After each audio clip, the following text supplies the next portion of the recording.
free. Thanks for learning about MS with me, Aaron Boster. Today, I want to tackle a really important conversation: self-advocacy and your role in trying to help you live your best life despite having MS.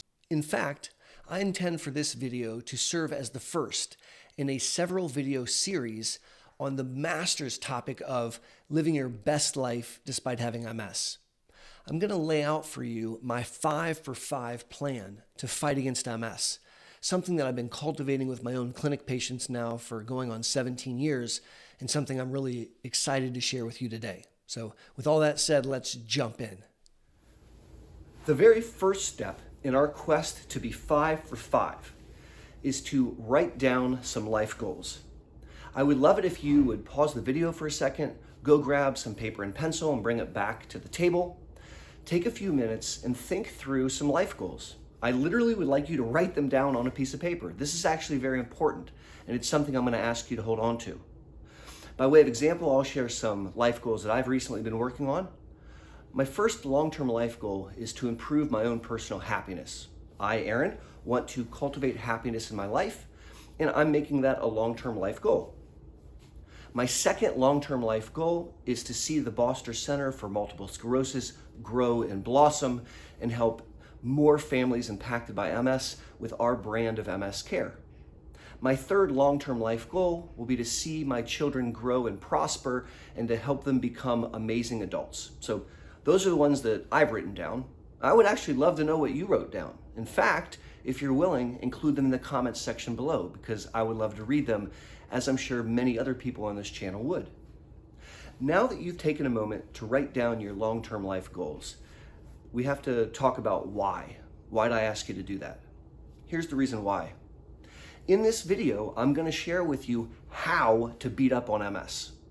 By being 5 for 5 in your fight against MS, we can help you live your very best life despite having this condition.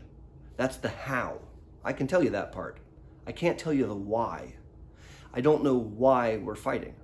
You have to tell me that. And I think a good place to center ourselves is surrounding those long-term life goals. When I go through this exercise in clinic with patients, I literally write down those life goals in their chart, and we review them sometimes. If you've written down that you want to climb Monte Picchu, for example, and a couple years from now, you are stubborn and refuse to do physical therapy, I'm going to ask you in front of your family how the hey you're going to climb a mountain if you're not doing physical therapy. So with that in mind, we can take those life goals and we can frame them as the why we're fighting. Now I want to turn our attention to the how. You've been kind enough to formally write down your life goals. We now have a reason for why we're fighting. The next step, I think, is to define MS goals, the goals of our MS care. What are we trying to pull off? Now, I treat towards the target of NEDA, no evidence of disease activity, NEDA. And that's a target that we shoot for. That means our target is no more attacks. That's our goal, is to not have any more MS attacks. Our target is to not have any new lesions or spots on your future MRIs. That's our target. The target is that there's no change on your neurological examination, and that the rates of brain volume loss, brain shrinkage, or atrophy is that of a normal, healthy population. Those are our treatment targets. That's called NEDA 4 because I listed 4 goals. Real quick before we go on, do me a solid favor. If you like this video, would you give it a thumbs up, please? Also, if you haven't yet subscribed to the channel, please consider doing so. Those 2 actions teach the YouTube algorithm that you really like this content and help push it out so more people impacted by MS can benefit. Thank you. If you were to ask me, hey, Dr. B, what's the likelihood that we can pull off that perfectly my whole life? I would say probably 0, at which point you might stand up and collect your jacket and go find a different doctor. But before you run away from this video, allow me to explain a little further. This is a treatment target. It's something that we have to be aligned so that we know if we're hitting it or not. It reminds me a lot of March Madness here in the United States. Everyone gets really jazzed about basketball in March. There's this giant tournament. So I imagine that at the beginning of every season of basketball, 64 different coaches from 64 different schools tell 64 different groups of young men, boys, it's our year. We're going to win national championships. I just imagine coaches talk like that. I don't really know.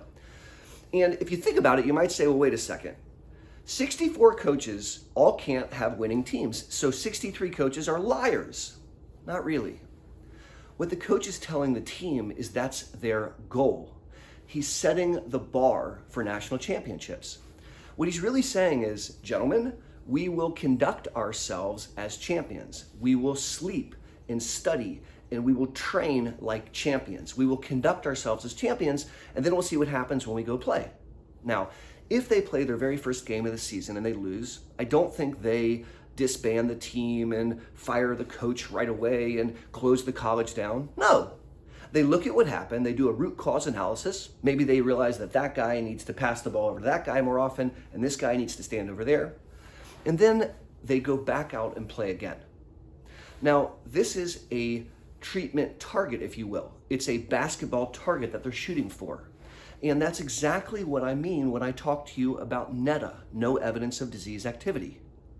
It's not that we're going to hit it every time. The reason it's so helpful is, number one, it's not highfalutin. If you have an attack, you know it, and that's not okay. If we see a new spot on your MRI, if we see that your brain volumes have shrunk too quickly, if we see that your exam is worsening, that's not okay. And so the reason in part that I like this definition, this target of NEDA, is it's not highfalutin, and everyone on the team, you, your family, me, we all know whether we're doing it or not.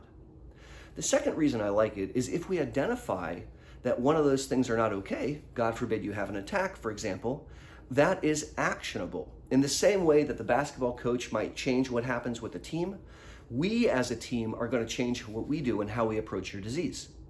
So we've gone through life goals. I think it's fair to lay out our MS goals. Now I want to take this a step further and talk to you about how we operationalize it. How do we do this in clinical practice? That is exactly what I plan to discuss with you in the next video in this ongoing series. So until then, this is Aaron Boster saying be safe and take care.